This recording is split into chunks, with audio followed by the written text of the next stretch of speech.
second half portion of the 16th chapter, the book of Tao. He who knows the eternal law is tolerant. Being tolerant, he is impartial. Being impartial, he is kingly. Being kingly, he is in accord with nature. Being in accord with nature, he is in accord with Tao. Being in accord with Tao, he is eternal, and his whole life is preserved from harm. 16वें अध्याय का दूसरा अंतिम हिस्सा, जो शाश्वत नियम को जान लेता है वह सहिष्णु हो जाता है। सहिष्णु होकर वह निष्पक्ष हो जाता है। निष्पक्ष होकर वह सम्राट जैसी गरिमा को उपलब्ध होता है। इस गरिमा के साथ प्रतिष्ठित हो वह हो जाता है स्वभाव के साथ अनुरूप। स्वभाव के अनुरूप हुआ वह ताओ में प्रविष्ट होता है। ताओ में प्रविष्ट वह अविनाशी है और इस प्रकार उसका समग्र जीवन दुख के पार हो जाता है।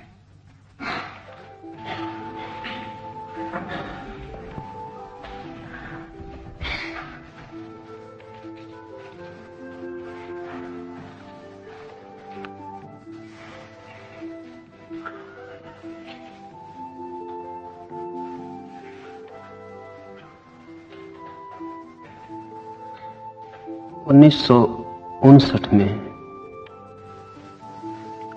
एक बहुत अनूठी नोबेल प्राइज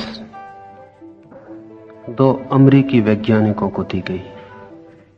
एक का नाम है डॉक्टर सेगेल और दूसरे का नाम है डॉक्टर चेम्बरलेन। अनूठी इसलिए कि उन्होंने जो खोज की वो अब तक की सारी वैज्ञानिक व्यवस्था के प्रतिकूल है, और जिस कारण से उन्हें नोबेल पुरस्कार मिला वो कारण अब तक के विज्ञान का जो भवन है उस पूरे भवन को भूमिसात कर देता है।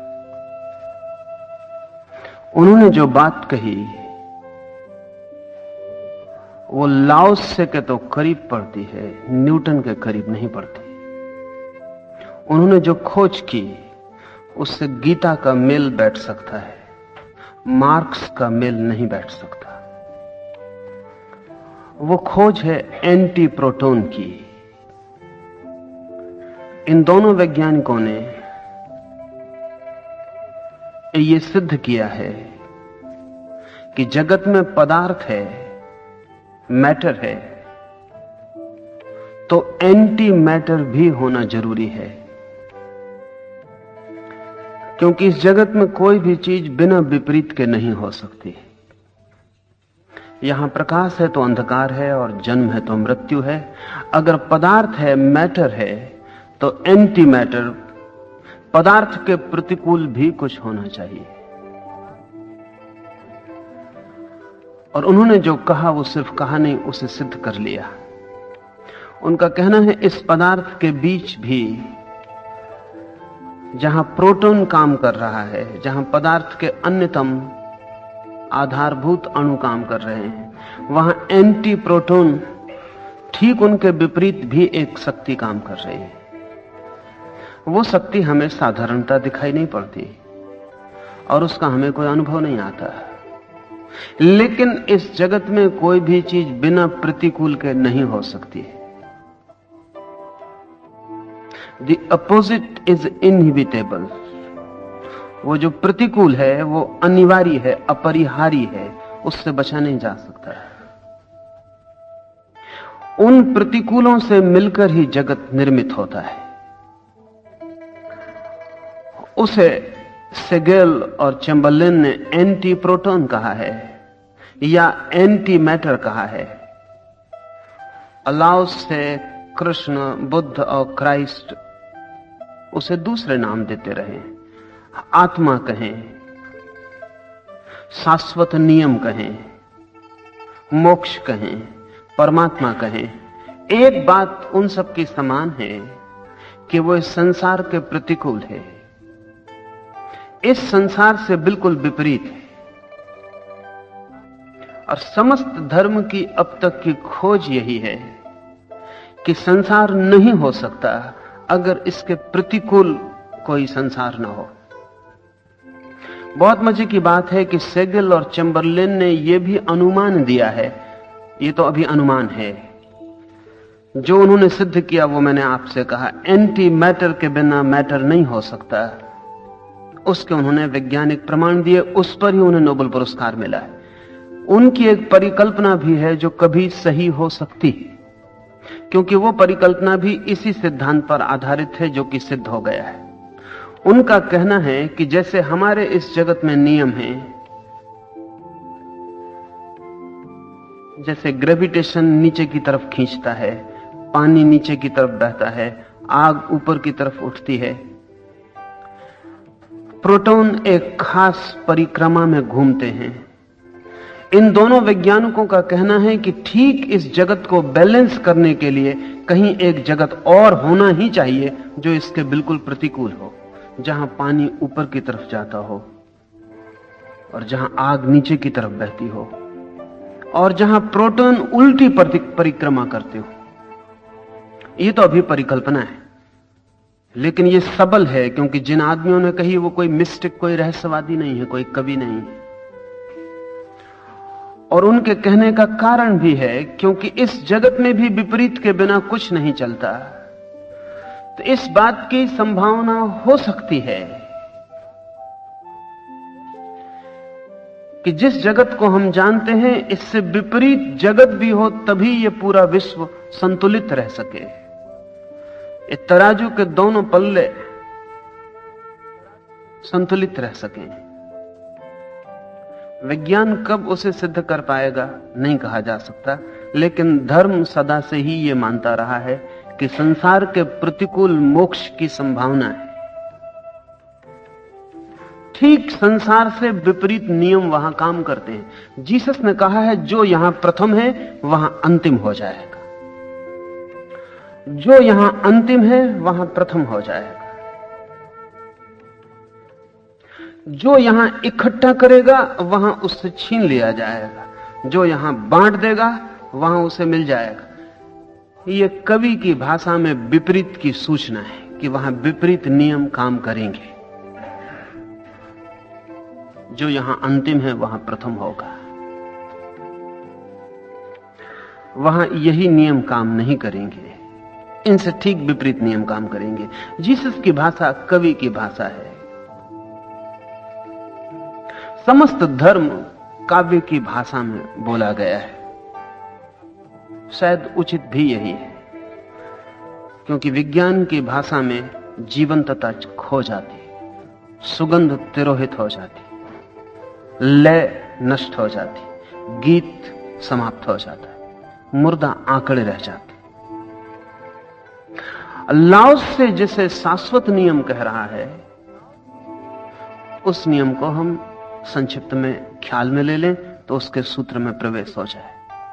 वो कह रहा है एक तो जगत है परिवर्तन का, जहां सब चीजें बदलती हैं, लेकिन यही जगत नहीं है काफी,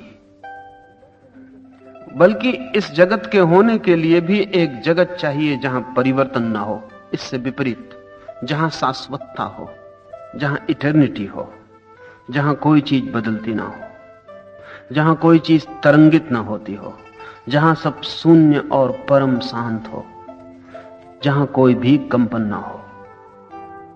यहां सब चीजें कपती हुई हैं। अगर हम विज्ञान से पूछें तो विज्ञान कहेगा इस जगत में जो कुछ भी है सभी कुछ वाइब्रेशंस हैं, तरंगे हैं। तरंग का अर्थ है सभी कुछ कंपित है, सब कप रहा है, हिल रहा है, कोई भी चीज ठहरी हुई नहीं है, एक क्षण भी ठहरी हुई नहीं है। जितनी देर में मैं बोलता हूं उतनी देर में भी वो बदल जाती है। ये जगत एक गहरी बदलाहट है। इसे हम जगत न कहें, एक बदलाहट की प्रक्रिया ही कहें। एक प्रवाह है, एक फ्लक्स। लाओस से कहता है ठीक इस जगत के नियम के प्रतिकूल इसी जगत में छिपा हुआ वो सूत्र भी है जहां सब सदा ठहरा हुआ है, जहां कुछ भी बदलता नहीं, जहां कोई तरंग नहीं है, निस्तरंग, वेवलेस। उसे वो कहता है शाश्वत नियम। और अगर ये परिवर्तन संभव होता है तो उसी शाश्वत नियम के संतुलन में। अगर वो शाश्वत नियम नहीं है तो परिवर्तन भी संभव नहीं है। और हर चीज विपरीत से निर्मित है। तो आपके भीतर शरीर भी है और आपके भीतर अशरीर भी है, मैटर भी और एंटी मैटर भी, प्रोटॉन भी और एंटी प्रोटॉन भी। आपके भीतर परिवर्तन भी है और वो भी जो शाश्वत है। लाओस से कहता है जो परिवर्तन को ही अपना होना समझ लेता है वो विक्षिप्त है, वो पीड़ित होगा, दुखी होगा, परेशान होगा, क्योंकि जिससे वो अपने को जोड़ रहा है वो एक क्षण भी ठहरा हुआ नहीं, वो उसके साथ घसटेगा। और जितनी भी आशाएं निर्मित करेगा सभी धूल धूसरित हो जाएंगी, क्योंकि परिवर्तन के साथ कैसी आशा। परिवर्तन का कोई भरोसा ही नहीं। परिवर्तन का अर्थ ही है कि जिसका कोई आश्वासन नहीं। परिवर्तन का अर्थ ही है कि जहां हम घर नहीं बना सकते, रेत पर घर नहीं बना सकते, वहां सब बदल रहा है। और इसके पहले कि हम घर की बुनियादें रखेंगे वो भूमि बदल जाएगी जिसमें हमने बुनियादें खोदना चाहेंगे। और जब तक हम बुनियाद के पत्थर रख पाएंगे तब तक वो आधार तिरोहित हो जाएगा जिस पर हमने सहारा लिया था। इसलिए जो भी व्यक्ति परिवर्तन के जगत में अपने को जोड़ेगा, दुख उसकी नियति है। दुख का अर्थ है उसकी सभी आशाएं टूट जाएंगी और उसके सभी सपने खंडित हो जाएंगे। और जितने भी इंद्रधनुष वो फैलाएगा आशाओं के, अपेक्षाओं के, उतना ही उसके हाथ रिक्त और उतनी ही दीनता उसके ऊपर, उतनी ही पीड़ा, उतना ही संताप उसके जीवन का अनिवार्य अंग बन जाएगा। दुख का अर्थ है परिवर्तन से अपने को जोड़ लेना। आनंद का अर्थ है शाश्वत से अपने को संयुक्त कर लेना। दोनों हैं। हमारे ऊपर निर्भर है हम किससे अपने को जोड़ लेते हैं। शाश्वत नियम का अर्थ है जो भी परिवर्तन दिखाई पड़ रहा है उससे विपरीत, जो भी दिखाई पड़ रहा है उससे विपरीत। दिखाई पड़ने वाले में जो छिपा है अदृश्य है, और जब हम छूते हैं तो जो छूने में आता है वो नहीं, बल्कि जो छूने में नहीं आता वो। एक शब्द में बोलता हूं या वीणा का एक तार छेड़ देता हूं, आवाज गूंज उठती, एक स्वर कंपित होता है, आकाश उससे आंदोलित, आपके कान पर उसका संघात पड़ता है, आपके हृदय में भी उसकी तरंग प्रवेश कर जाती। फिर थोड़ी देर में वो स्वर खो जाएगा, क्योंकि स्वर परिवर्तन का हिस्सा थोड़ी देर पहले नहीं था, अब है, थोड़ी देर बाद फिर नहीं हो जाएगा। थोड़ी देर बाद स्वर खो जाएगा, झंकार लीन हो जाएगा, शब्द शून्य हो जाएगा, फिर सन्नाटा छा जाएगा। तार कपेगा, ठहरता जाएगा, ठहर जाएगा, हृदय कंपित होगा, रुक जाएगा, स्वर सुनाई पड़ेगा, फिर शांति सन्नाटा रह जाएगा। स्वर परिवर्तन है। स्वर के पहले जो शून्यता थी वो शाश्वतता है, और स्वर के बाद भी फिर जो शून्यता गिर जाएगी वो शाश्वतता है। और स्वर भी जिस शून्यता में तरंगित हुआ, स्वर भी जिस शून्यता में गूंजा, वो भी शाश्वत है। प्रत्येक घटना शून्य में घटती है, शून्य से ही जन्मती है और शून्य में ही लीन हो जाती है। लाओ से कहता है इस शाश्वत को जान लेना ही ताओ है, इस शाश्वत को जान लेना ही धर्म है। अब हम उसके सूत्र को समझें। जो शाश्वत नियम को जान लेता है वह सहिष्णु हो जाता है। He who knows the eternal law is tolerant. शायद यह कहना ठीक नहीं कि जो शाश्वत नियम को जान लेता है वह सहिष्णु हो जाता है। कहना यही ठीक होगा कि he who knows the eternal law is tolerant हो जाता है। नहीं, जो शाश्वत नियम को जान लेता है वह सहिष्णु है। उसे कुछ करना नहीं पड़ता सहिष्णु होने के लिए। शाश्वत को जानते ही सहिष्णुता आ जाती है। क्यों? हमारी असहिष्णुता क्या है, हमारा अधैर्य क्या है? वो जो परिवर्तित हो रहा है वो कहीं परिवर्तित ना हो जाए, यही तो हमारा अधैर्य है। वो जो बदल रहा है वो कहीं बदल ही ना जाए, यही तो हमारा संताप है। वो जो बदल रहा है वो भी न बदले, ये हमारी आकांक्षा है। इसलिए हम सब बांध के जीना चाहते हैं, कुछ भी बदल ना चाहे। मां का बेटा बड़ा हो रहा है, वो खुद उसे बड़ा कर रही है, लेकिन जैसे जैसे बेटा बड़ा हो रहा है मां से दूर जा रहा है। बड़े होने का अनिवार्य अंग है, वो मां ही उसे बड़ा कर रही, अर्थात मां ही उसे अपने से दूर भेज रही। फिर छाती पीटेगी, फिर रोएगी, लेकिन बेटे को बड़ा करना होगा। प्रेम बेटे को बड़ा करेगा, और जो प्रेम बेटे को बड़ा करेगा, बेटा उसी प्रेम पर पीठ करके एक दिन चला जाएगा। तो मां जब बेटे को बड़ा कर रही तब वो बड़े सपने बांध रही कि प्रेम सदा उस पर बरसता रहेगा, और उसने इतना किया है, ये बेटा भी उसके लिए इतना ही करेगा। हजार हजार सपने बनाएगी, फिर वे सब सपने पड़े रह जाएंगे और बिखर जाएंगे। वो जो परिवर्तित हो रहा था उसके साथ कोई भी आशाएं बांधी तो कष्ट होगा। प्रेम भी एक बहाव है, और गंगा एक ही घाट पर नहीं रुकी रह सकती, और प्रेम भी एक ही घाट पर रुका नहीं रह सकता। आज मां के साथ प्रेम है, कल किसी और के साथ होगा। आज मां बांध के दुखी होगी, कल पत्नी बांधने लगेगी और दुखी होगी।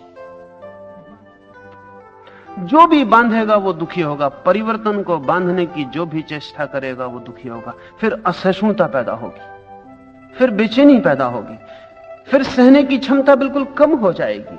हम सब असहिष्णु हैं, हम कुछ भी सह नहीं सकते। अगर मैं किसी को प्रेम करता हूं और मैं जिसे प्रेम करता हूं वो किसी दूसरे की तरफ प्रेम भरी आंख से देख ले तो मैं विक्षिप्त हो जाता हूं, सह नहीं पाता। लाओस से कहता है जो इस शाश्वत नियम को जान लेता है वो सहिष्णु है, क्योंकि वो जानता है परिवर्तन के जगत में जो भी है वो सभी परिवर्तित होता है। वहां कुछ भी ठहरता नहीं, वहां प्रेम भी ठहरता नहीं, वहां कोई आशा बांध कर नहीं जीना चाहिए। कोई जिए तो दुखी होगा।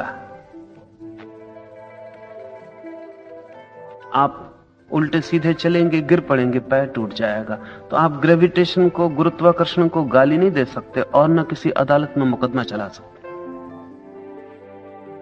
और ना आप परमात्मा से यह कह सकते हैं कि कैसी पृथ्वी तूने बनाई कि जरा संतुलन खो कि पैर टूट जाते हैं। ये गुरुत्वाकर्षण न होता तो अच्छा था।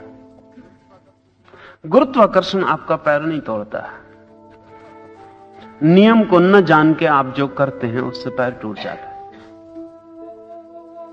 आप संभल के चलते रहें तो गुरुत्वाकर्षण आपके पैर को तोड़ता नहीं, बल्कि सच तो यह है कि गुरुत्वाकर्षण के कारण ही आप चल पाते हैं, नहीं तो चल ही नहीं सकेंगे। नियम को जो जान लेता है वो नियम के विपरीत आशाएं नहीं बांधता है। जो जान लेता है कि परिवर्तन का नियम ही कहता है कि कुछ भी ठहरेगा नहीं, इसलिए जहां भी मैं ठहरने की इच्छा करूंगा वहीं कठिनाई और जिच पैदा हो जाएगी, वहीं ग्रंथि बन जाएगी, वहीं अड़चन खड़ी हो जाएगी। जो व्यक्ति शाश्वत को जान लेता है वो परिवर्तन को पहचान कर सहिष्णु हो जाता है। आज सम्मान है, कल अपमान है,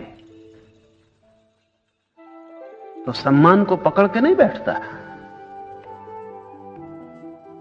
जानता है कि सम्मान आज है, कल अपमान हो सकता है, आज आदर है, कल अनादर हो सकता है, क्योंकि यहां कोई भी चीज ठहरती नहीं और आदर थिर नहीं हो सकता है, और अनादर भी थिर नहीं होगा, वो भी आज है और कल नहीं हो जाएगा। जब ऐसा कोई देख पाता है तो असहिष्णुता कैसी? आप कल मुझे सम्मान दे गए, आज गालियां लेकर आ गए। असहिष्णुता पैदा होती है क्योंकि मैं सोचता था आज भी सम्मान लेकर ही आएंगे। आपके कारण नहीं, आपकी गालियों के कारण कोई पीड़ा नहीं पैदा होती, मेरी भ्रांत अपेक्षा टूटती है, इसलिए क्योंकि मैं सोचता था, मानकर चलता था कि कल जो पैर छू गया वो आज भी पैर ही छूने आएगा। किसने कहा था मुझे ये आशा मैं बांधूं? और इस बदलते हुए जगत में कौन सा कारण था इस आशा को बांधने का? कल का गंगा का पानी कितना बह गया, कल के आदमी भी सब बह गए, कल का सम्मान सत्कार भी बह गया होगा। 24 घंटे में क्या नहीं हो गया है, कितने तारे बने और बिखर गए होंगे, और कितने जीवन जन्मे और खो गए होंगे। इस 24 घंटे में इतना विराट परिवर्तन सारे जगत में हो रहा है कि एक आदमी जो मेरे पैर छूने आया था आज गाली लेके आ गया। इस परिवर्तन को परिवर्तन जैसा कहने की भी कोई जरूरत है? जहां इतना सब बदल रहा हो वहां इस आदमी का न बदलना ही हैरानी की बात थी। इसके बदल जाने में तो कोई हैरानी नहीं, ये तो बिल्कुल नियमानुसार है। लेकिन अगर मेरी अपेक्षा थी कि कल भी आदर, तो मेरी अपेक्षा टूटेगी, वही पीड़ा और वही मेरा दुख बनेगी, और उसके कारण ही असहिष्णुता पैदा होती है। सहिष्णु का अर्थ है जो भी हो रहा है परिवर्तन के जगत में होगा ही, इसकी स्वीकृति। जो भी हो रहा है, आज जीवन है, कल मृत्यु होगी, अभी सुबह है, अभी सांझ होगी, और अभी सब कुछ प्रकाशित था और अभी सब कुछ अंधेरा हो जाएगा। और सुबह हृदय में फूल खिलते थे और सांझ राख ही राख भर जाएगी। ये होगा ही। न तो सुबह के फूल को पकड़ने का कोई कारण है और न सांझ की राख को बैठकर रोने की कोई वजह है। परिवर्तन के सूत्र को जो ठीक से जान लेता है और अपने को उससे नहीं जोड़ता बल्कि उससे जोड़ता है जो नहीं बदलता। सिर्फ एक ही चीज हमारे भीतर नहीं बदलती है, वो है हमारा साक्षी भाव। सुबह मैंने देखा था कि फूल खिले हैं हृदय में, सब सुगंधित था, सब नृत्य और गीत था, और सांझ देखता हूं कि सब राख हो गई, सुरतार सब बंद हो गए, सुगंध का कोई पता नहीं, स्वर्ग के द्वार बंद हो गए और नरक में खड़ा हूं, सब तरफ लपटे हैं और दुर्गंध है। कुछ भी सुबह जैसा नहीं रहा। सिर्फ एक चीज बाकी है, सुबह भी मैं देखता था, अब भी मैं देखता हूं। सुबह भी मैंने जाना था कि फूल खिले और अब मैं जानता हूं कि राख हाथ में रह गई है। सिर्फ जानने का एक सूत्र शाश्वत है। एक दिन जवान था, एक दिन बूढ़ा हो गया हूं, एक दिन स्वस्थ था, एक दिन अस्वस्थ हो गया हूं, एक दिन आदर के शिखर पर था, एक दिन अनादर की खाई में गिर गया हूं। एक सूत्र शाश्वत है कि एक दिन अनादर जानता था, एक दिन आदर जाना। जानना भर शाश्वत है, बाकी सब बदल जाता है। सिर्फ दृष्टा शाश्वत है, विटनेसिंग चैतन्य शाश्वत है।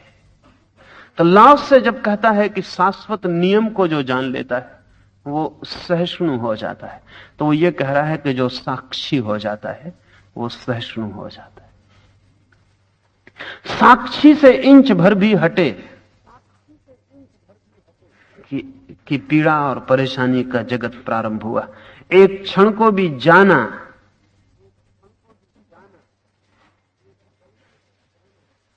कि परिवर्तन के किसी हिस्से से मैं जुड़ा हूं, एक क्षण को भी तादात्म्य हुआ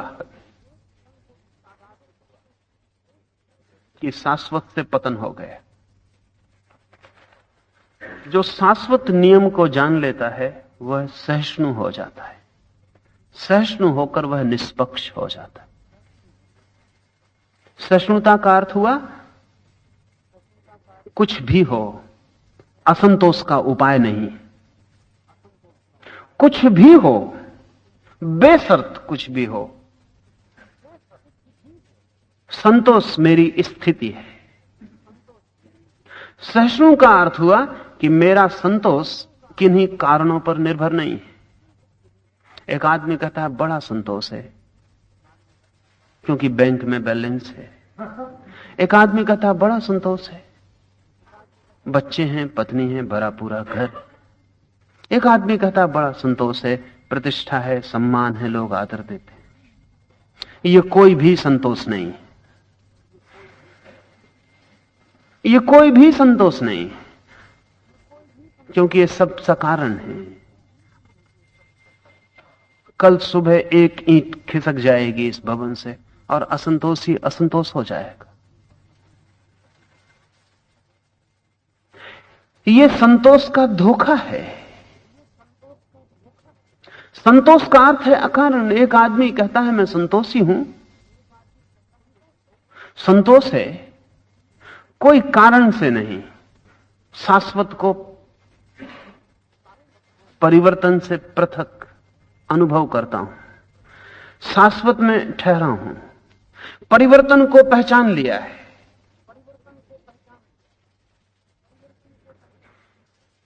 कारण हटाया नहीं जा सकता, कारण किसी के हाथ में नहीं है। अब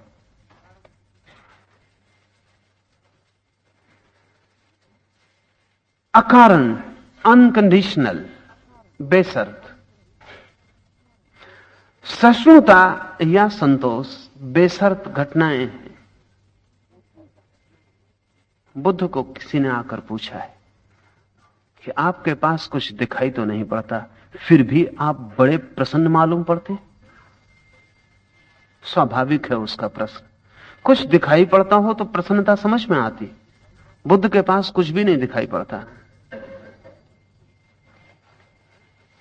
वे एक वृक्ष के नीचे बैठे हैं, उनकी प्रसन्नता बेबूझ है। वह आदमी कहता है कि आप क्या मुझे समझाएंगे थोड़ा? सिर्फ पागल आदमी ही बिना कारण के ऐसा आनंदित हो सकता है।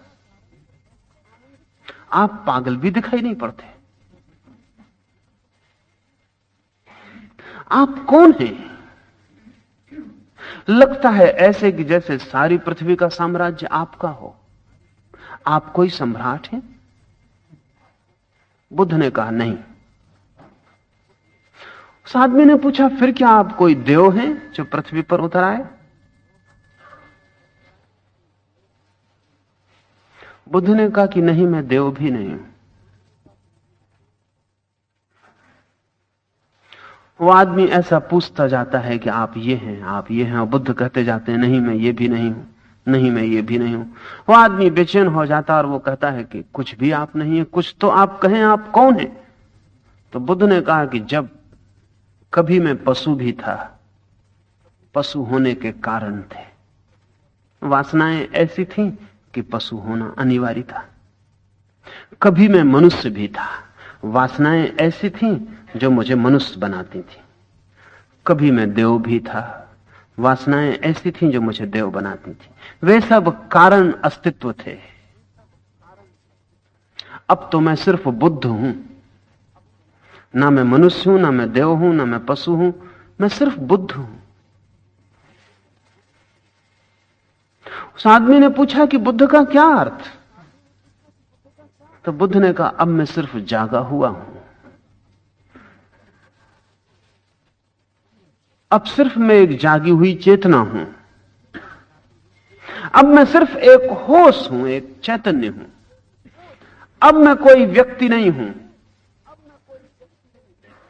क्योंकि व्यक्ति तो निर्मित ही होता है परिवर्तन को पकड़ लेने से, रूप को पकड़ लेने से। कभी मैंने पशुओं के रूप पकड़े, कभी मैंने मनुष्यों के, कभी मैंने वृक्षों के, वे मेरे व्यक्तित्व थे। अब मैं कोई व्यक्ति नहीं हूं, अब मैं सिर्फ एक चैतन्य मात्र हूं, एक ज्योति का दिया। शाश्वत नियम को उपलब्ध कर लेने का यह अर्थ है कि एक साक्षित्व का एक दिया। परिवर्तन मैं नहीं हूं, शाश्वत मैं हूं, फिर कोई असहिष्णुता पैदा नहीं होती। क्योंकि परिवर्तन से कोई लगाव ही ना हो तो लगाव के टूटने का भी कोई उपाय नहीं रह जाता। जो आशा रखते हैं वे कभी निराश हो सकते हैं, लेकिन जो आशा ही नहीं रखते उनके निराश होने का उपाय कहां? और जिनके पास संपत्ति है वे कभी दरिद्र हो सकते हैं, लेकिन जिनके पास कुछ भी नहीं है, जो किसी संपत्ति से अपने को पकड़ नहीं लिए, उनके दरिद्र होने का कोई उपाय नहीं। अगर मैंने कुछ पकड़ा नहीं है तो आप उसे मुझसे छीन ना सकेंगे। आपका छीनना संभव हो पाता है मेरे पकड़ने की वजह से। आप छीन सकते हैं अगर मैं कुछ पकड़े हुए हूं, और अगर मैं कुछ भी पकड़े हुए नहीं हूं तो आप छीन कैसे सकते हैं?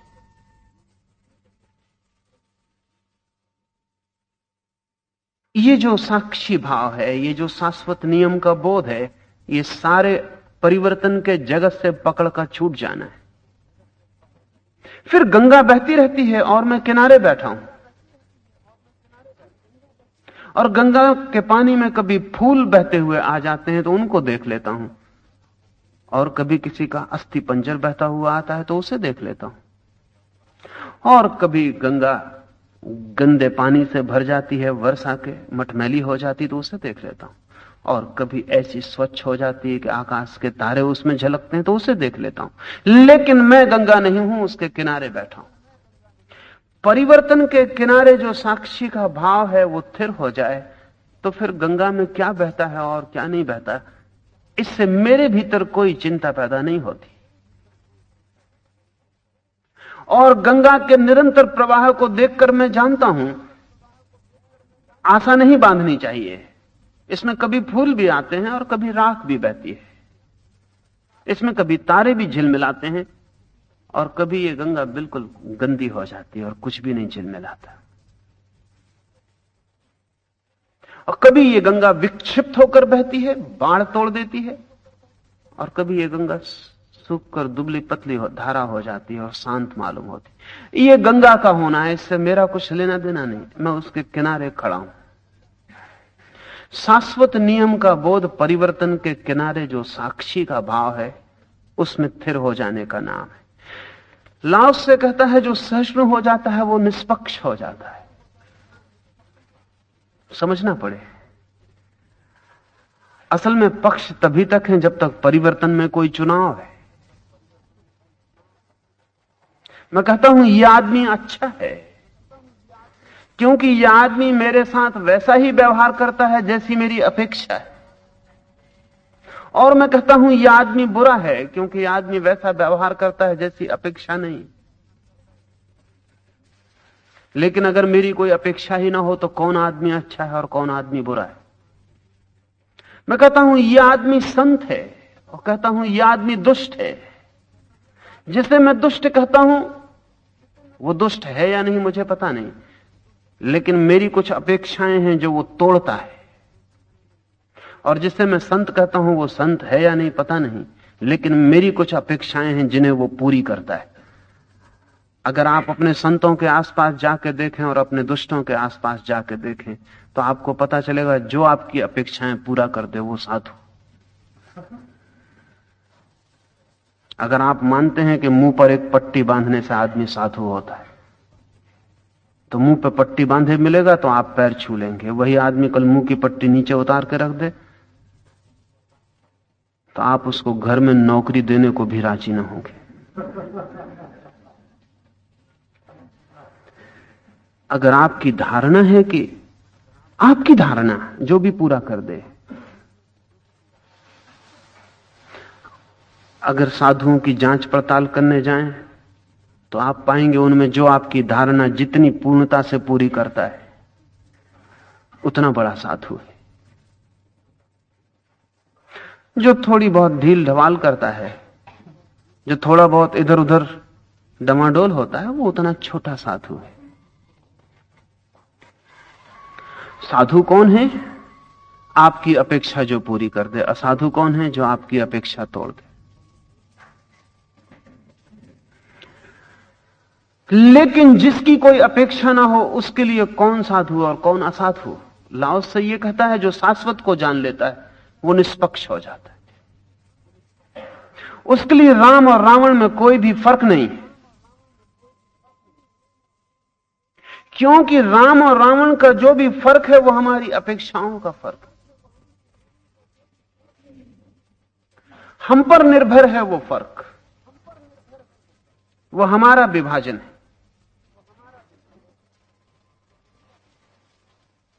हमारी धारणाएं काम कर रही हैं। मेरी कोई धारणा नहीं तो कोई भी फर्क नहीं। निष्पक्ष होने का अर्थ है कि अब मेरा कोई चुनाव ना रहा। निष्पक्ष होने का यह भी अर्थ है कि अब मैं आपसे नहीं कहता कि आप ऐसे हो जाएं। एक मेरे मित्र हैं, वृद्ध हैं, उनके बड़े लड़के की मृत्यु हो गई। बड़ा लड़का उनका मिनिस्टर था और मन ही मन आशाएं थी कि आज नहीं कल वो मुल्क का प्रधानमंत्री भी हो जाए। जिनके लड़के मिनिस्टर भी नहीं हैं वो भी अपने लड़कों को प्रधानमंत्री होने की आशा रखते हैं, तो कोई उन पर कसूर नहीं। उनका लड़का कम से कम मंत्री तो था ही, प्रधानमंत्री भी हो ही सकता था। आशा बांधने में कोई असंगति नहीं थी। फिर लड़का मर गया। वे बहुत रोए धोए, बहुत पीटे, छाती पीटे, आत्महत्या का सोचने लगे। मैंने उनसे पूछा, इतनी पीड़ा का क्या कारण? उन्होंने कहा मेरा बेटा मर गया। मैंने कहा कि मैं ऐसा समझूं आपका बेटा चोर होता, बदमाश होता, लफंगा होता, बदनामी का कारण होता और फिर मर जाता, आप उसके लिए आत्महत्या करने को राजी होते? उनके बहते आंसू सूख गए। उन्होंने कहा क्या आप कहते? ऐसा लड़का तो अगर होता तो मैं चाहता कि ये होते से ही मर जाए। तो मैंने कहा फिर आप ये मत कहें कि आप लड़के के लिए रो रहे हैं। इस लड़के में कोई महत्वाकांक्षा मर गई, कोई एंबिशन। इस लड़के के कंधे पे चढ़ के आप कोई यात्रा कर रहे थे,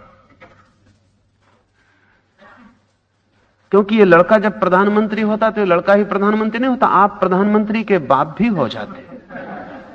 बड़ी महत्वाकांक्षा थी। और जो लड़का चोर होता, डाकू होता, बदनामी लाता, तो लड़का ही चोर डाकू नहीं होता, आप चोर के पिता भी हो जाते। कोई महत्वाकांक्षा इस लड़के के कारण मर गई है, उसके लिए आप रो रहे हैं। बड़े नाराज हुए कि मैं इतने दुख में पड़ा हूं और आपको ऐसी बात कहते संकोच नहीं आता। मैंने उनको कहा कि इस दुख में अगर सत्य आपको दिख जाए, कभी कभी दुख में सत्य को देखना आसान होता है, क्योंकि जब आपने ताश का घर बनाया हो और घर अभी गिरा ना हो, तब मैं कितना ही कहूं कि ताश का घर है और गिर जाएगा, दिखाई पड़ना मुश्किल है। हवा का एक झोंका लगे और ताश का घर गिर गया हो और आप जार जार रो रहे हो, और तब मैं कहूं कि आप व्यर्थ रो रहे हैं। ये तो बनाते समय ही जानना था कि ताश का घर है और गिरेगा। ये नाव कागज की है और डूबेगी, लेकिन कागज की नाव भी थोड़ी बहुत देर तो चल सकती है। चलते समय कागज की नाव को कागज का मानना बहुत मुश्किल है, चलना काफी प्रमाण है। डूबते में ही ख्याल आता है। इस जगत में सत्य का जो अवतरण है दुख में आसान है।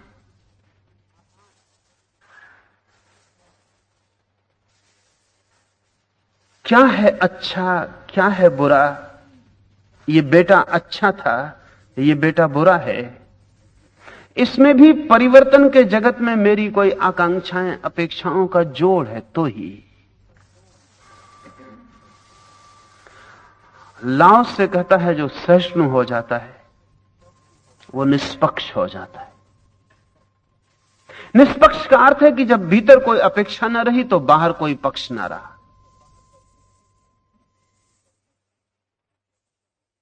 लाओस से अगर कोई कहे कि फला आदमी को अच्छा बनाओ, फला आदमी बुरा है, तो लाओस से कहेगा कि मेरी कोई अपेक्षा नहीं, कि कौन बुरा है मुझे पता नहीं चलता और कौन अच्छा है मुझे पता नहीं चलता, और क्या करने से कौन अच्छा हो जाएगा मुझे पता नहीं चलता, और मुझे अच्छा हो जाएगा तो दूसरे को भी अच्छा होगा कहना मुश्किल है।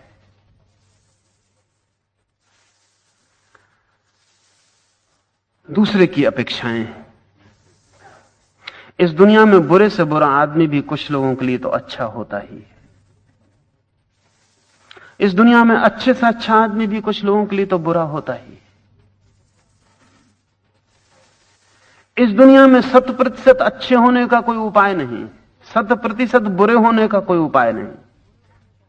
अगर जमीन पे आप अकेले ही हो तो 100% कुछ भी हो सकते हैं, लेकिन जमीन पर और लोग भी हैं और उनकी अपेक्षाएं। तो जीसस 10-12 लोगों को अच्छा आदमी था जब सूली लगी, तो बाकी सबको बुरा आदमी था, क्योंकि जो भी अपेक्षाएं थी इसने पूरी नहीं की। अच्छे आदमी के लक्षण सदा से जाहिर रहे हैं। जीसस वेश्या के घर में ठहर गया, अब इससे और ज्यादा बुरे आदमी का क्या लक्षण होगा? तो जिन जिन के मन में वेश्या के घर जाने की आकांक्षा रही होगी, उन सबको मौका मिला कि इस आदमी पर सारा क्रोध निकाल लिया जाए। जिसको हम अच्छाई से पैदा हुआ क्रोध कहते हैं, उसमें 99% तो ईर्ष्या होती। ये वही लोग थे जो वेश्या के घर जाना चाहे होंगे, लेकिन लोग बुरा कहेंगे इसलिए नहीं जा सके। और यह हद हो गई कि एक आदमी जिसको लोग अच्छा कहते हैं वो वेश्या के घर में ठहर गया।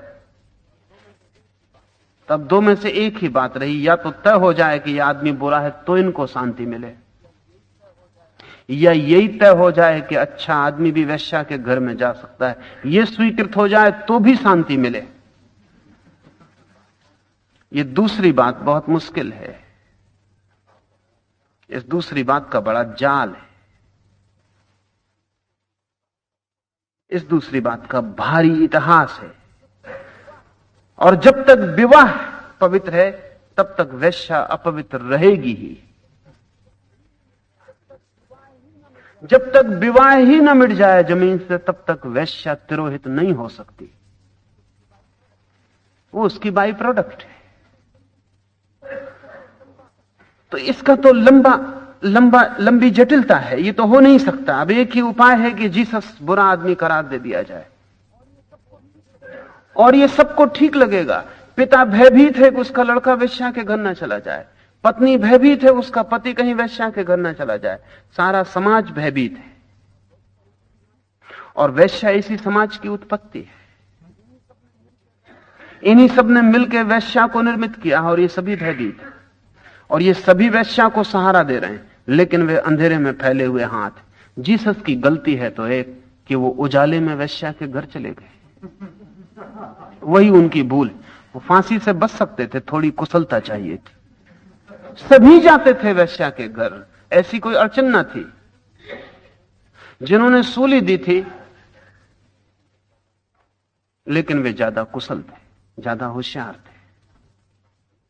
वे जानते थे काम करने का एक ढंग होता है। इस आदमी ने गैर ढंग से किया। फिर भी उपाय थे, माफी मांगी जा सकती थी, पश्चाताप किया जा सकता था, व्रत नियम लिया जा सकता था। इसने और जिद की। इस आदमी ने कहा कि इसमें पाप कुछ है ही नहीं, और वेश्या होगी वो तुम्हारे लिए, मेरे लिए नहीं। क्योंकि वेश्या एक संबंध है, व्यक्ति नहीं होता कोई वेश्या। कोई औरत वेश्या नहीं होती, ना कोई औरत पत्नी होती। किसी के लिए वेश्या होती, किसी के लिए पत्नी हो सकती, वही औरत। क्योंकि वेश्या होना एक संबंध है दो व्यक्तियों के बीच। जीसस ने कहा मेरे लिए वो वेश्या नहीं है, तुम्हारे लिए रही होगी, तुम मत जाओ। लेकिन ये समझ के बाहर थी बात। इस आदमी को सूली लगानी जरूरी हो गई। जो इसके पीछे चल रहे थे वो भी सोचते थे कि ऐन वक्त आखिर में परमात्मा कुछ ऐसा करेगा, चमत्कार दिखाएगा कि सिद्ध हो जाएगा कि जीसस सही है। शक तो उनको भी होता रहा होगा, क्योंकि वे भी उसी समाज से पैदा हुए थे। उनको भी लगा तो होगा कि लोग ही ठीक कह रहे हैं। लेकिन जीसस का प्रभाव था, जीसस के प्रति प्रेम था, तो पीछे चलते रहे। 10-12 लोग ही थे। जीसस भली भांति जानते थे कि ये वक्त पर भाग जाएंगे, और वक्त पर वे सब भाग गए। और जब जीसस की सूली से उनकी लाश उतारी गई, तो वही वेश्या लाश को उतार रही थी, बाकी सब शिष्य भाग गए थे।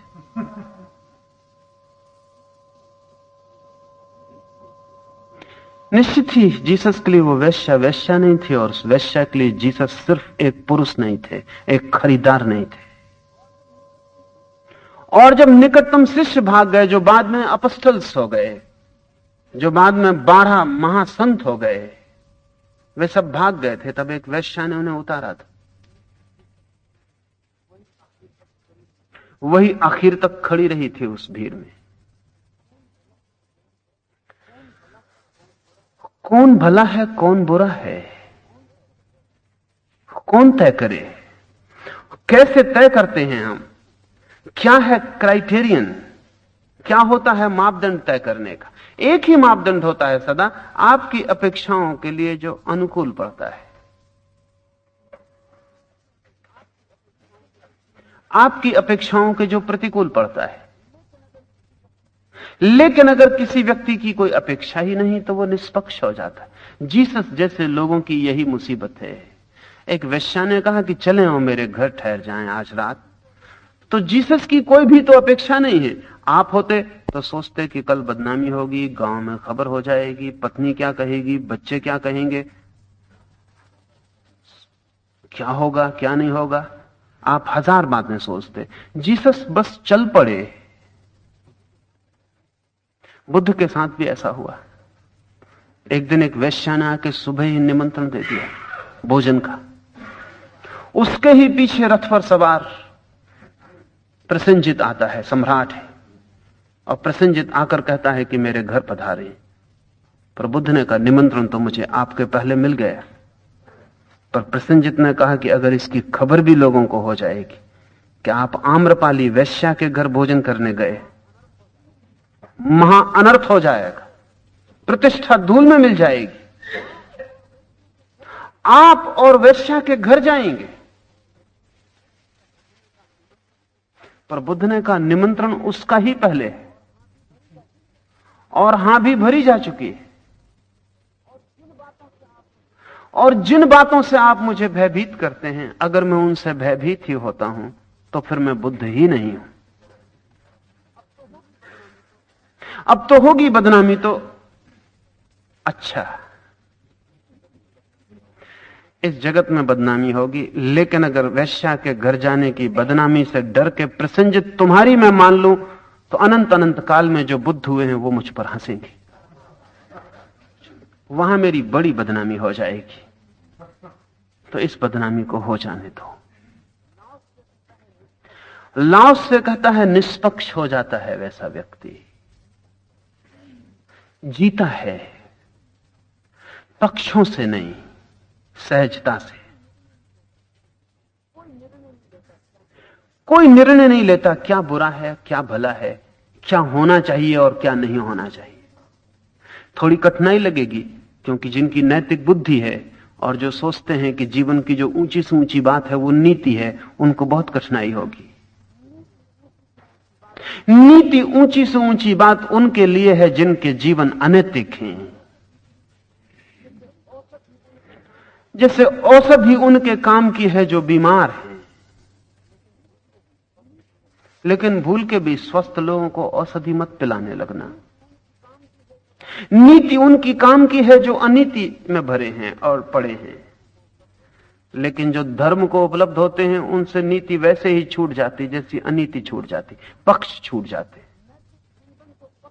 नैतिक चिंतन तो पक्ष करता है, इसलिए नैतिक चिंतन कभी निष्पक्ष नहीं होता है।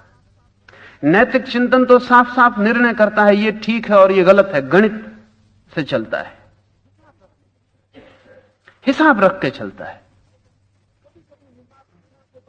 कभी कभी हिसाब सीमा के बाहर चला जाता है तो भी हिसाब से ही चलता है।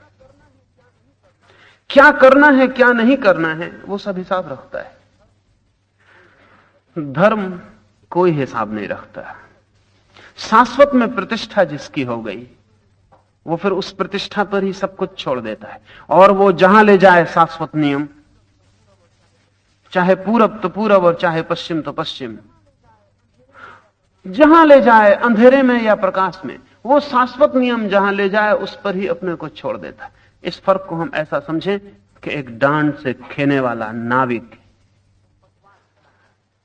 वो पतवार चलाता है और अपनी नौका को खेता है।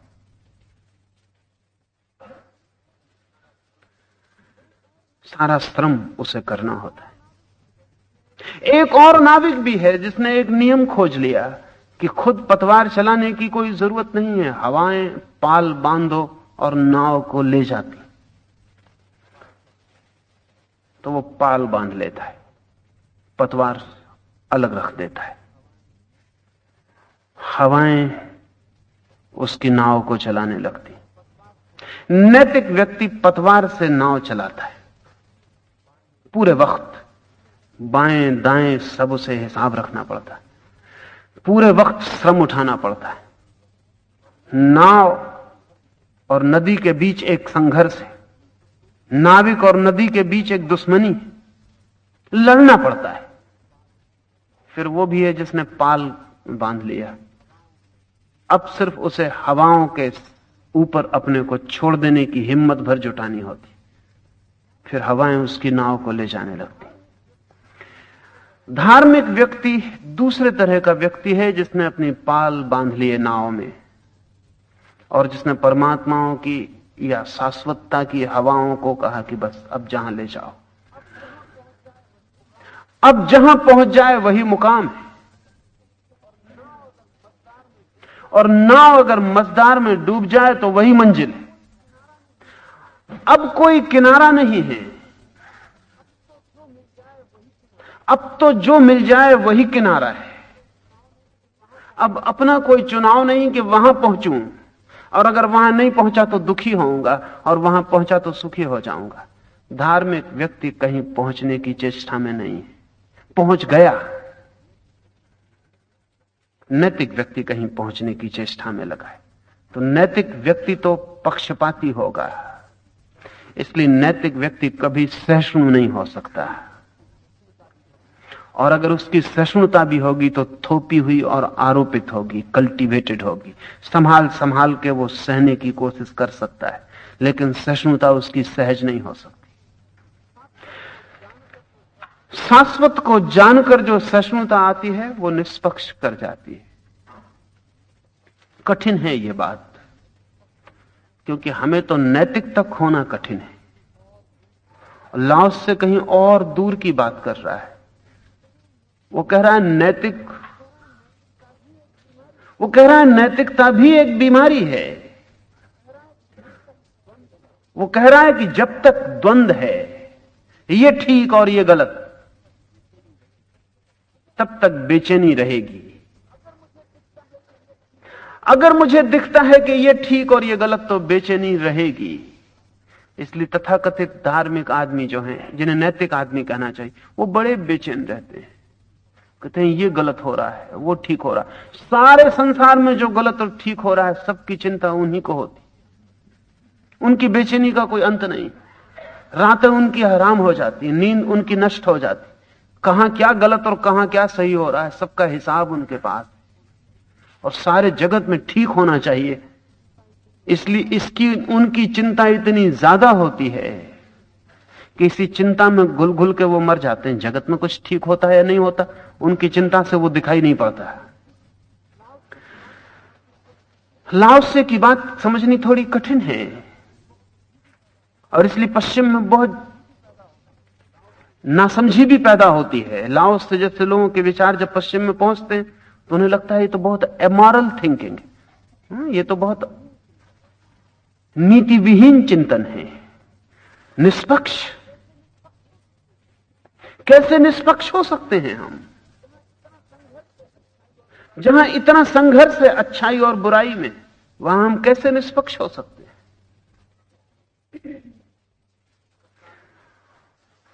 उसका कारण हम परिवर्तन से ही अपने को देखेंगे तो निष्पक्ष नहीं हो सकते। शाश्वत से देखेंगे तो निष्पक्ष हो सकते। शाश्वत के तल से देखने पर परिवर्तन का जगत स्वप्नवत हो जाता है। रात एक सपना देखा कि राम और रावण में बड़ी बड़ी कलह चल रही है। पूरी रामायण देखी,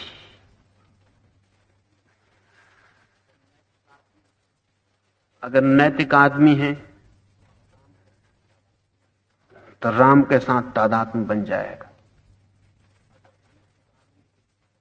अगर अनैतिक आदमी है तो रावण के साथ तादात्म्य बन जाएगा। लेकिन सुबह जाग कर देखा, सपना टूट गया। सुबह जाग कर देखा, सुबह जाग कर उस रात सपने में राम और रावण का जो संघर्ष था, उसमें क्या कोई भी पक्ष जाग कर रह जाएगा? अगर रह जाए तो समझना अभी नींद खुली नहीं, सपना जारी है। सुबह अगर हंसी आए और पता चले कि सब ठीक था, और सपने में रावण जीते तो और राम जीते तो कोई अंतर ना पड़े, और सुबह पूरी बात पर हंसी आ जाए, तो समझना नींद खुल गई, अब आप निष्पक्ष हो गए। लाओसे जैसे व्यक्ति के लिए परिवर्तन का जगत एक स्वप्न है। स्वप्न से ही जो घिरा है वो पक्ष करेगा, स्वप्न में ही जो बंधा है वो पक्षपात करेगा। लेकिन जहां पक्षपात है वहां असहिष्णुता होगी, अधैर्य होगा, असंतोष होगा, संताप होगा। अगर उठना है आनंद तक तो अभेद और निष्पक्ष हुए बिना कोई रास्ता नहीं। जो निष्पक्ष हो जाता है, निष्पक्ष होकर वो सम्राट जैसी गरिमा को उपलब्ध होता है। Being impartial he is kingly. निष्पक्ष होकर वो सम्राट जैसी गरिमा को उपलब्ध होता है। सम्राटों की भी गरिमा कुछ नहीं है जैसी गरिमा को वो उपलब्ध होता है जो निष्पक्ष हो जाता है, क्योंकि उसकी आंखों की शांति का फिर कोई कल्पना नहीं, कोई तुलना नहीं हो सकती। क्योंकि उसकी आंख में कहीं कोई पक्ष ना रहा तो आंख ट्रांसपेरेंट हो जाती, पारदर्शी हो जाती। जिसका कोई पक्ष ना रहा उसकी गति अकंप हो जाती है। पक्ष के कारण हम झुकते हैं और हमारा सारा जीवन कंपित होता रहता है। अभी तो वैज्ञानिक कहते हैं कि हमारी शरीर तक की भाषा में पक्षपात होता है। अभी बॉडी लैंग्वेज पर बहुत काम चलता है, बहुत खोज चलती है शरीर की भाषा पर। आप किसी आदमी के पास किस ढंग से खड़े होते हैं बताया जा सकता है कि आपका पक्ष क्या है, उस आदमी के पक्ष में है कि विपरीत। जब आप किसी आदमी के विपरीत में हैं तो आप हटे हुए खड़े होते हैं। खड़े भी रहते हैं और भीतर से हटे भी रहते हैं, कहीं पास ना आ जाएं। जिस आदमी के आप पक्ष में होते हैं गिरे हुए होते हैं, निकट आ जाएं।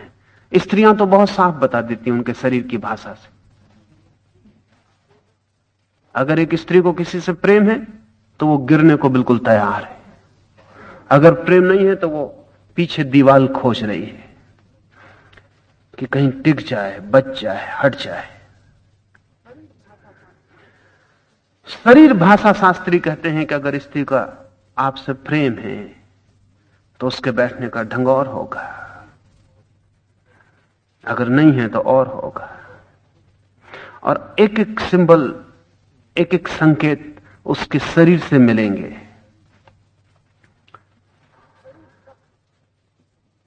शरीर तक जब आप चलते हैं, उठते हैं, लोगों के बीच घूमते हैं तो खबर देता है। अगर वैश्यालय पड़ गया तो आपकी चाल तेज हो जाती, मंदिर आ गया तो नमस्कार हो जाता, अगर वैश्याओं के मोहल्ले से गुजर रहे हैं तो धड़कन बढ़ जाती, कहीं कोई देख ना ले। आपके पक्ष, आपके विपक्ष पूरे वक्त आपको कंपित किए हुए हैं। लाओस से कहता है जो निष्पक्ष हो जाता है वो सम्राट की गरिमा को उपलब्ध हो जाता है। शायद और कोई बेहतर प्रतीक लाओस से को नहीं सूझा, क्योंकि सम्राट निष्पक्ष नहीं होते। लेकिन कोई और उपाय नहीं। इसका मतलब यह हुआ कि सम्राटों के पास भी सम्राटों की गरिमा नहीं होती। जीसस ने कहा है, जीसस ने एक दिन कहा है अपने साथियों को कि देखो लिली के खिले हुए इन फूलों को, सम्राट सोलोमन भी अपनी पूरी गरिमा में इनके सामने फीका है।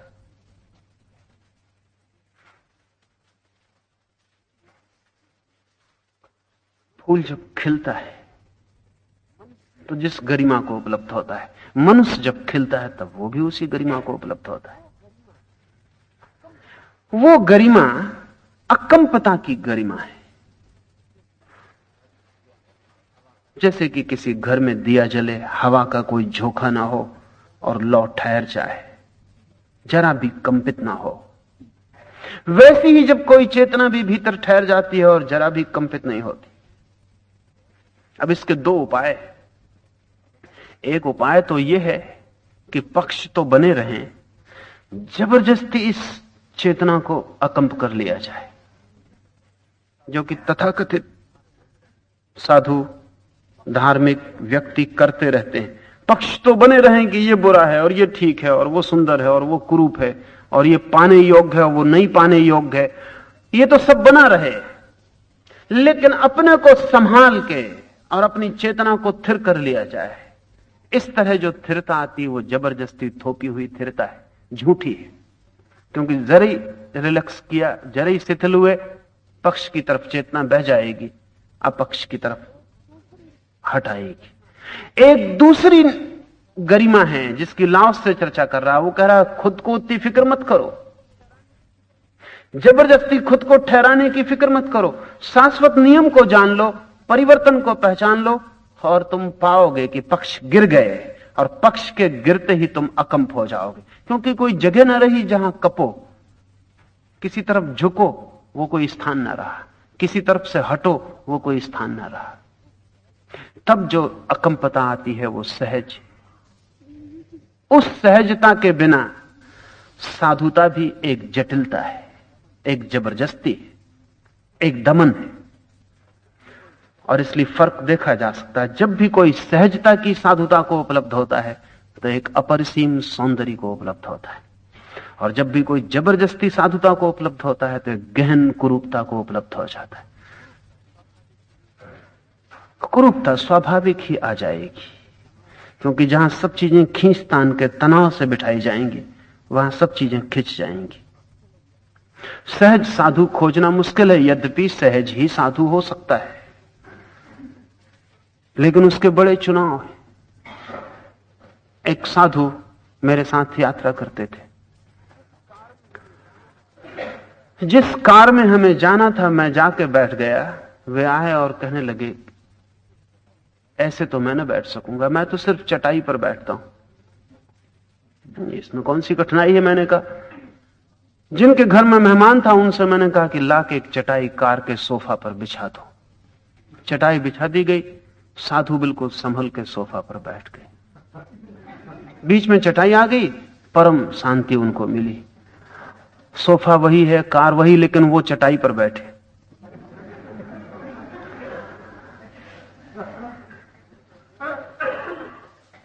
उनको देखकर दया ही आ सकती है, और क्या हो सकता है। सोफा पर वो बैठे ही नहीं, कार में वो है ही नहीं, वो अपनी चटाई पर है। और अपनी सादगी को उन्होंने सुरक्षित रख लिया है। ऐसी सुरक्षित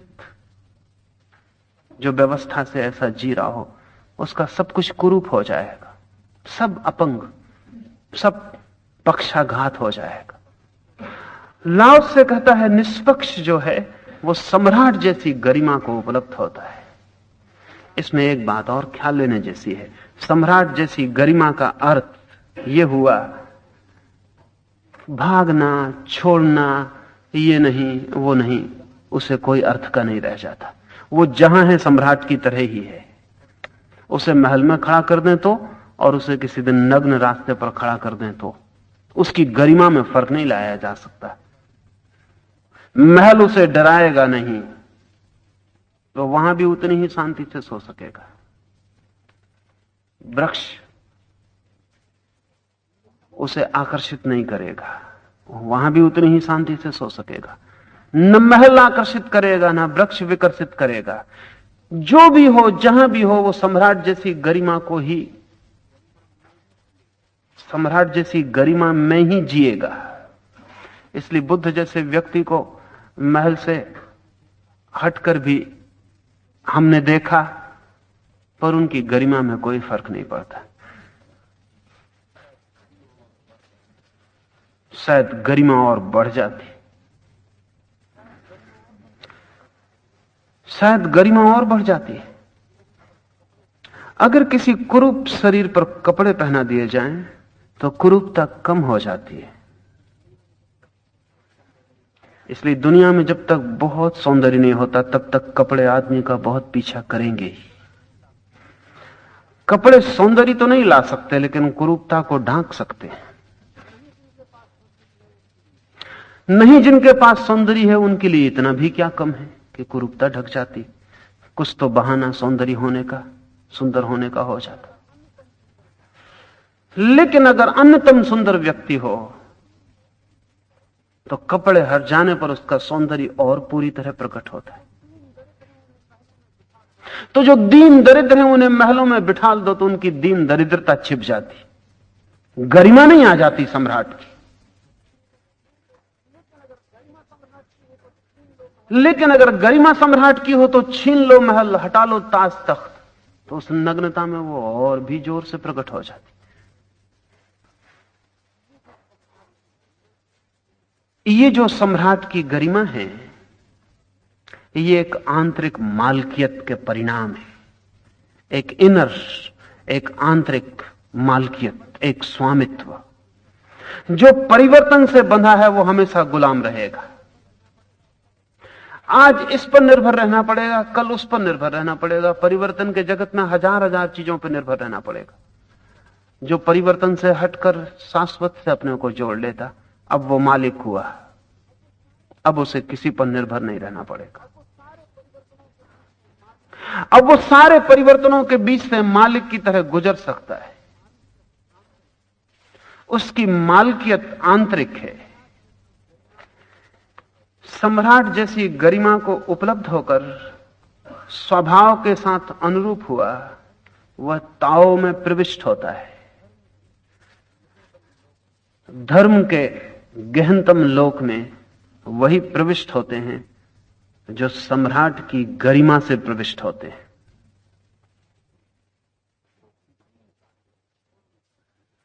दीनता से, रो पीट कर, मांग कर, वहां कोई प्रविष्ट नहीं होता। जीसस ने कहा है, जिनके पास है उन्हें और दे दिया जाएगा, और जिनके पास नहीं है उनसे और छीन लिया जाएगा। पागल रहा होगा जीसस, लेकिन ये एंटी मैटर, वो दूसरे जगत के नियम है। बड़ी उल्टी बात है। साधारण बुद्धि भी कहेगी, जिनको थोड़ा भी गणित आता है वो भी कहेगा, जिनके पास नहीं है उन्हें दो।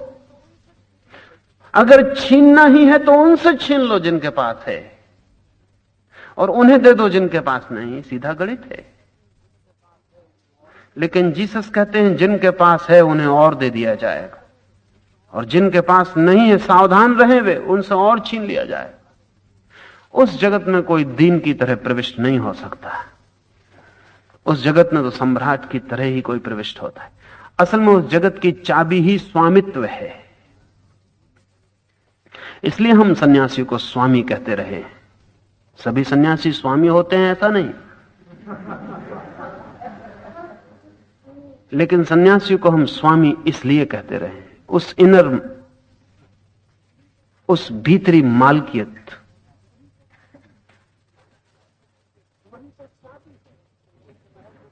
वही तो चाबी है उस महल में प्रवेश की, जिसको लाओ से ताओ कहता है, बुद्ध ने जिसे धम्म कहा है, वेद ने जिसे रित कहा है, जीसस ने जिसे किंगडम ऑफ गॉड कहा है। ये सिर्फ शब्दों के फर्क है।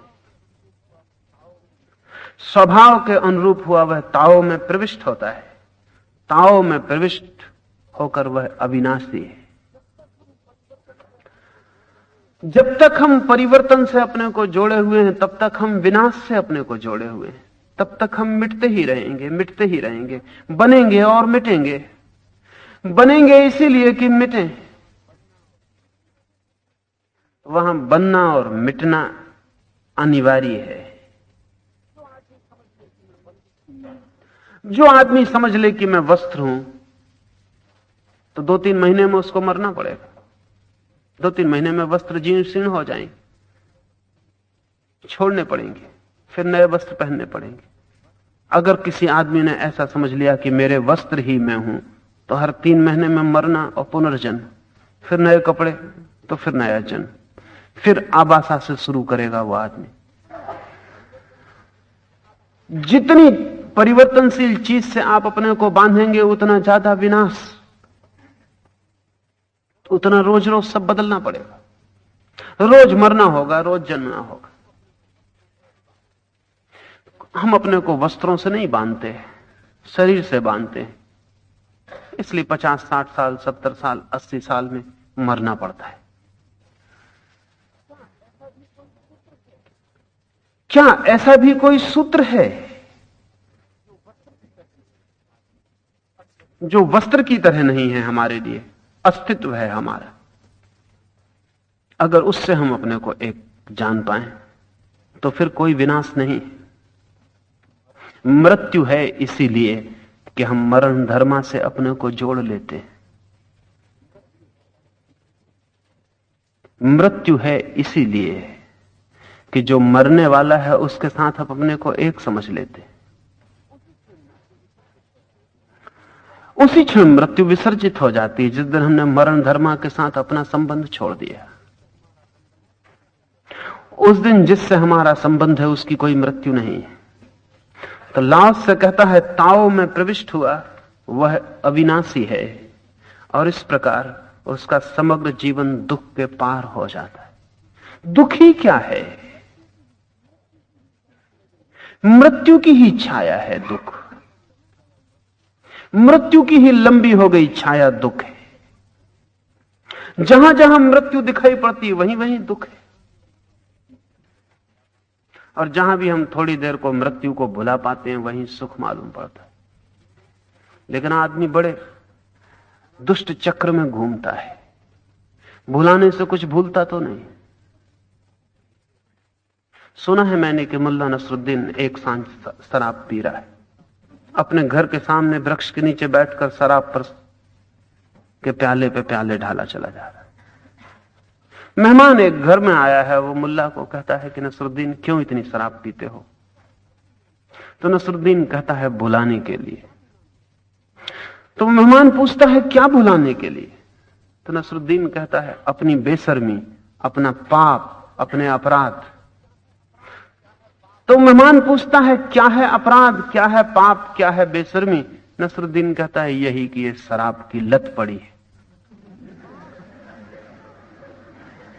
पाप यह है कि शराब पीता हूं।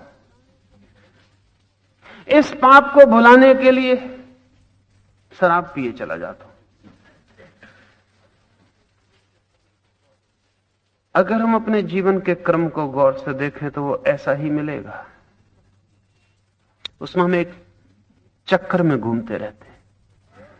एक चीज से बचने को दूसरी चीज पकड़ते हैं, दूसरी से बचने को तीसरी पकड़ते हैं, और तीसरी से बचने के लिए उसको पकड़ते हैं जिससे बचने के लिए इन सबको पकड़ा था। और तब हम एक गोल चक्र में वर्तुलाकार घूमते रहते हैं। इससे घूमना तो हो जाता है काफी, यात्रा भी बहुत हो जाती है, पहुंचना नहीं हो पाता, पहुंचने का कोई उपाय भी नहीं है इसमें। दुख यही है कि सुख का तो हमें कोई पता नहीं, दुख का ही पता है। और कभी कभी दुख को भुला लेते हैं तो उसको हम सुख कहते हैं। और जिन जिन चीजों से हम दुख को भुलाते हैं वे सभी चीजें और दुख को लाने वाली हैं। तब हम वर्तुल में फंस जाते हैं। एक बार बहुत गहरे में समझ लेने की जरूरत है कि जब तक मैं मरने वाला हूं तब तक मैं कोई भी उपाय करूं मैं सुखी नहीं हो सकता। मौत वहां खड़ी है, उसकी छाया मेरे ऊपर पड़ रही, वो मेरे हर सुख को जहर में डुबा देगी। आप भोजन कर रहे हैं, बहुत सुस्वादु भोजन है, और तत्काल आपको खबर मिलती है कि आज ही सांझ आपको फांसी लग जाने वाली। स्वाद खो जाएगा। आप लाख उपाय करें, स्वाद नहीं आ सकता। आप किसी के प्रेम में डूबे हैं और सोचते हैं चांद जमीन पर उतर आया है, और अचानक खबर मिलती है कि सांझ आपको फांसी हो जाएगी। आपके पास कौन है उसका आपको पता भी नहीं रहेगा।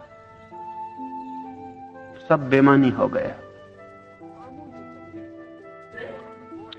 कामू ने कहीं लिखा है कि जब तक मौत है तब तक कैसे सुख संभव है। इसलिए जानवर थोड़े सुखी मालूम पड़ते हैं क्योंकि मौत का उन्हें बोध नहीं है, और आदमी सुखी मालूम नहीं पड़ता क्योंकि मौत का उसे बोध है। जानवर सुखी मालूम पड़ते हैं क्योंकि मौत का कोई बोध नहीं, कोई धारणा नहीं। इसलिए आदमियों में भी जो जानवरों के थोड़े ज्यादा निकट हैं वो थोड़े ज्यादा सुखी मालूम पड़ते हैं। वो भी मौत को भुलाए रखते हैं कि होगी, कोई और मरता है सदा, हम तो कभी नहीं मरते। कभी आ मरता, कभी बा मरता, कभी सा मरता, हम तो अभी तक नहीं मरे। और जब अभी तक नहीं मरे तो मरने का आगे भी क्या कारण? हमेशा कोई और ही मरा है, हम तो कभी नहीं मरे। सीधा साफ तर्क है कि हम नहीं मरेंगे।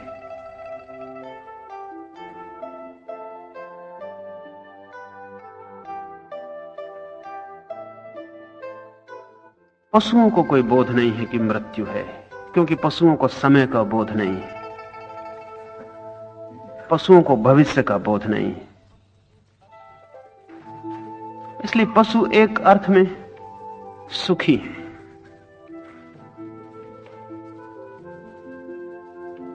आदमी को बोध है कि मौत है,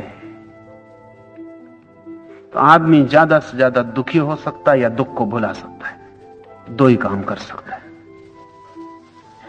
सुखी नहीं हो सकता जब तक कि लाओसे की बात ना समझ ले, जब तक कि शाश्वत से एक ना हो जाए। पशु सुखी हो सकते हैं, मौत का भाव नहीं। आदमी सुखी नहीं हो सकता, पशुओं के ढंग से आदमी सुखी नहीं हो सकता। असल में उस यात्रा के हम पार आ गए, उस जगह को हम छोड़ चुके हैं। एक जवान आदमी बच्चे के ढंग से सुखी नहीं हो सकता, कितने ही खिलौने उसके चारों तरफ रख दो, कितना ही कहो कि इतने खिलौने, पूरा घर खिलौने से भर देते हैं, लेकिन एक जवान आदमी बच्चों के ढंग से सुखी नहीं हो सकता। और अगर आप सच में बूढ़े हो गए हैं, वृद्ध हुए हैं, तो जवान के ढंग से आप सुखी नहीं हो सकते।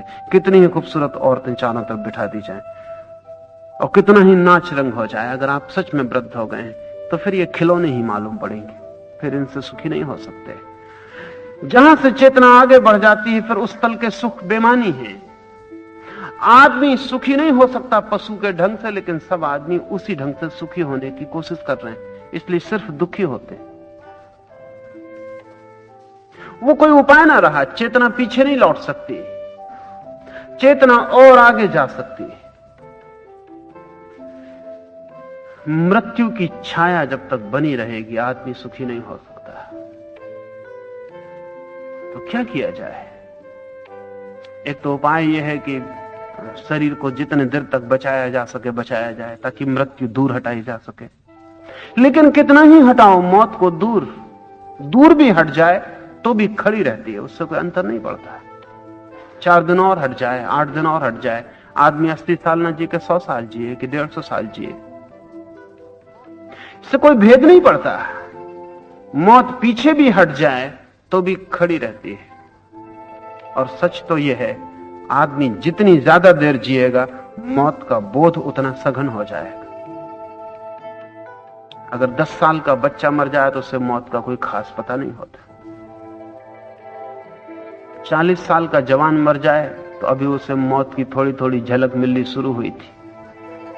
80 साल का बूढ़ा आदमी मरता है तो मरने के बहुत पहले मौत में काफी बुरी तरह डूब चुका होता। जिस दिन 150 साल का आदमी मरता है उस दिन और भी ज्यादा मौत। अगर हम आदमी को 1000 साल जिंदा रखने में सफल हो जाएं, तो मौत की जो छाया है और सघन हो जाएगी और भारी हो जाएगी। क्योंकि जितनी उम्र बढ़ेगी, जितना अनुभव बढ़ेगा, उतने जीवन के सब खिलौने बेकार होते चले जाएंगे। और एक जगह आएगी कि सिर्फ मौत ही एकमात्र अर्थ रह जाएगा, बाकी सब अर्थ खो जाएगा। इसलिए हमारे भीतर जो सबसे ज्यादा बुद्धिमान आदमी है वो सबसे ज्यादा मौत के प्रति सचेतन हो जाता है। अगर बुद्ध को रास्ते पर मरे हुए आदमी को देखकर ख्याल उठा कि जीवन बेकार है, आपको नहीं उठता? आपको रोज रास्ते पर मरे हुए आदमी मिलते, आपको इतनी ख्याल आता है बेचारा, उस पे दया आती है, अपने पे नहीं। और मन में थोड़ी प्रसन्नता भी होती है कि चलो हम तो अभी जिंदा हैं। तो बाजार की तरफ कदम और जोर से बढ़ जाते कि हम तो अभी जिंदा हैं। हर मरा हुआ आदमी आपको सिर्फ इतनी ही खबर देता है कि आप अभी जिंदा हैं। बुद्ध को मरे हुए आदमी को देखकर खबर मिली कि मैं भी मर गया इसके साथ।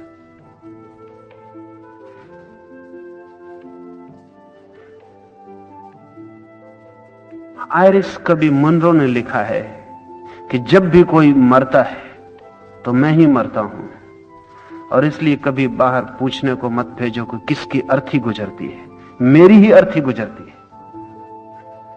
बुद्ध को मरता हुआ आदमी देखकर लगा कि मैं मर गया। अगर एक आदमी मर गया तो मैं मर गया, मौत निश्चित है, तब जीवन बेकार हो गया। जितनी सचेतन आत्मा होगी उतने जल्दी मौत की छाया पकड़ेगी।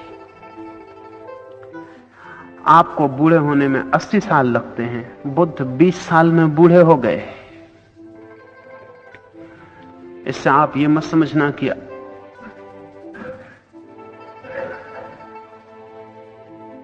बूढ़े आदमी, भारत में ये धारणा ही रही है सदा से कि वृद्ध को ही संन्यास लेना चाहिए। मेरे पास बहुत लोग आते हैं, वो कहते हैं कि आप वृद्ध को ही संन्यास देना चाहिए, 70-75 साल पार कर जाए। मैं उनसे कहता हूं तुम्हें पता नहीं कि आदमी कब वृद्ध हो जाए। 75 साल में भी कई लोग हैं जो वृद्ध नहीं होते, कई क्या बहुत लोग नहीं होते। आसान तो नहीं है वृद्ध हो जाना। बूढ़ा हो जाना बहुत आसान है, वृद्ध हो जाना उतना आसान नहीं। क्योंकि बूढ़ा होना तो सिर्फ उम्र से हो जाता है, वृद्ध होना तो बुद्धि की बात है। कोई आदमी बहुत पहले वृद्ध हो जाता है, बुद्ध 20 साल में वृद्ध हो गए। जो 80 साल के बूढ़े की भी बुद्धि में नहीं आता है, वो 20 साल के बुद्ध के बुद्धि में आ गया, वो वृद्ध हो गए। उन्हें दिखाई पड़ गया कि मौत सुनिश्चित है। अब कब होगी ये बात गौण है, ये नासमझों पे छोड़ा जा सकता है कि वो तय करें कि कब होगी। मेरे लिए होगी तो कब होगी इससे कोई फर्क नहीं पड़ता। अब मुझे यही जानना जरूरी हो गया कि क्या मेरे भीतर ऐसा कुछ है जो अमृत है। अगर नहीं है तो सब व्यर्थ है, अगर है तो उसी को खोजने में सार्थकता है। लाओस से कहता है, ताओ में जो प्रविष्ट हो जाता वो अविनाशी है, वो अमृत हो गया, उसकी फिर कोई मृत्यु नहीं है। और जो अविनाशी है वो समग्र दुखों के पार हो जाता है, क्योंकि सारे दुख विनाश के दुख है। मेरे विनाशी होना ही मेरे दुख का कारण है, अविनाशी हो जाना ही मेरे आनंद का सूत्रपात है। आज इतना ही, बैठे लेकिन कोई उठे ना, 5-10 मिनट कीर्तन के बाद चल।